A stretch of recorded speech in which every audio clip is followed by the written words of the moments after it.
सभी किसान भाई को खेती किसानी टेक यूट्यूब चैनल की तरफ से प्यारा सा राम राम नमस्कार। किसान भाइयों, आपके लिए फिर से मैं एक वीडियो लेकर आया हूँ सरसों के ही बारे में। किसान भाइयों, आज की इस वीडियो में हम बात करेंगे कि सरसों की खेती में हम खरपतवारों पर नियंत्रण कैसे करके पा सकते हैं। क्योंकि किसान भाइयों, सरसों की खेती की सबसे बड़ी समस्या खरपतवार है। क्योंकि हम यदि खरपतवारों पर ध्यान नहीं देते हैं तो जो आप दवाई या जो आप खाद का प्रयोग कर रहे हो वह आपका खरपतवारों पे भी बहुत अधिक जाता है सरसों की खेती के साथ साथ, जिससे कि सरसों की खेती में जो खरपतवार हैं वह अच्छी तरह से बढ़ जाते हैं और सरसों की खेती को दबा लेते हैं।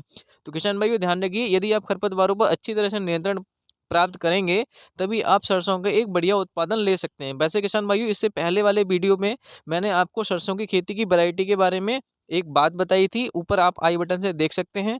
और मैंने आपको ये बताया था कि कितनी मात्रा में आपने खाद का प्रयोग करना है और कौन सी वैरायटी भी आपके क्षेत्र के हिसाब से ठीक ठाक रहेगी।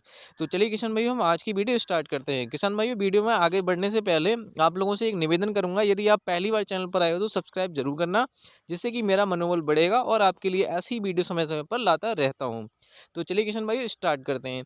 तो किसान भाइयों, जब आप सरसों की बिजाई कर रहे होंगे तो लगभग 24 घंटे के भीतर भीतर आपने एक हर्बिसाइड आता है जिसमें आपका टेक्निकल सॉल्ट आपका पेंडिमेथलिन 30% ईसी होता है। आप किसी भी कंपनी का खरीद सकते हैं। वैसे यदि आप धानुका कंपनी का खरीद रहे हैं, जो धानु टॉप नाम से आती है, क्योंकि किसान भाई धानुका एक भरोसेमंद कंपनी है जो आपके हर्बिसाइड बहुत अधिक मात्रा में बनाती है। तो एक भरोसेमंद कंपनी का प्रोडक्ट लेंगे तो आपको ज़्यादा बेहतरीन परिणाम देखने को मिलेंगे। किसान भाई, धानु टॉप नाम से ये आती है। इसका सॉल्ट आप ध्यान रखना, अगर किसी दूसरी कंपनी का ले रहे हैं तो इसका जो सॉल्ट है वो पेंडिमेथलिन 30% ईसी है।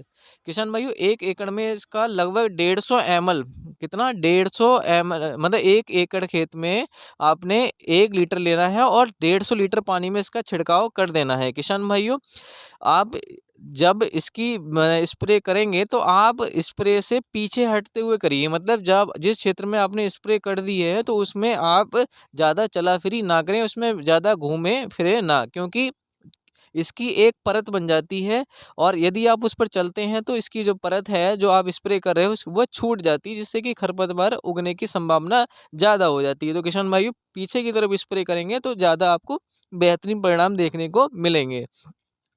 इसका काम यही होता है कि यह ऊपर एक विशेष प्रकार की परत बना लेती है जो खरपतवारों को उगने नहीं देती है।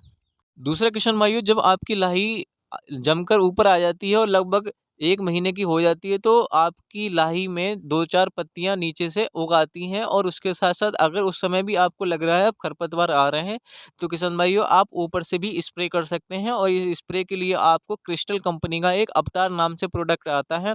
और इसके टेक्निकल की बात करूं तो किसान भाइयों, इसका जो टेक्निकल है वह क्लोडिनाफॉप प्रोपर जिल है। किसान भाइयों, यह आप 20-20 ग्राम की पुड़ियों यानी पाउडर फॉर्म में आता है किसान भाइयों। और एकड़ के हिसाब से 160 ग्राम, मतलब 8 पुड़ियाँ आप प्रयोग कर सकते हैं। और एक पुड़िया के लिए आप ये मानकर चलिए लगभग 25 लीटर पानी आपने प्रयोग करना है। तो किसान भाइयों, उसी के हिसाब से आप देख सकते हैं कितनी पुड़ियाँ आप यूज कर रहे हो, उतने ही पानी में आप इसको मात्रा बढ़ा सकते हैं। जैसा कि किसान भाइयों, दोनों ही मैंने आपको बता दिए। एक आपने बिजाई करने के बाद स्प्रे करनी है और दूसरा जब आपकी सरसों की खेती लगभग 30 से 35 दिन की हो जाए, 1 महीने की हो जाए, तो उस दौरान आप इसकी स्प्रे कर दें।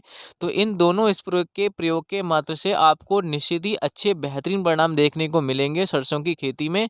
और आगे आने वाले वीडियो में मैं आपको बताऊंगा कि आप अच्छी बढ़वार के लिए क्या करें। चैनल को सब्सक्राइब जरूर कर लेना किसान भाइयों, ऐसी वीडियो समय समय पर मैं आपके लिए लेकर आता रहता हूँ। धन्यवाद।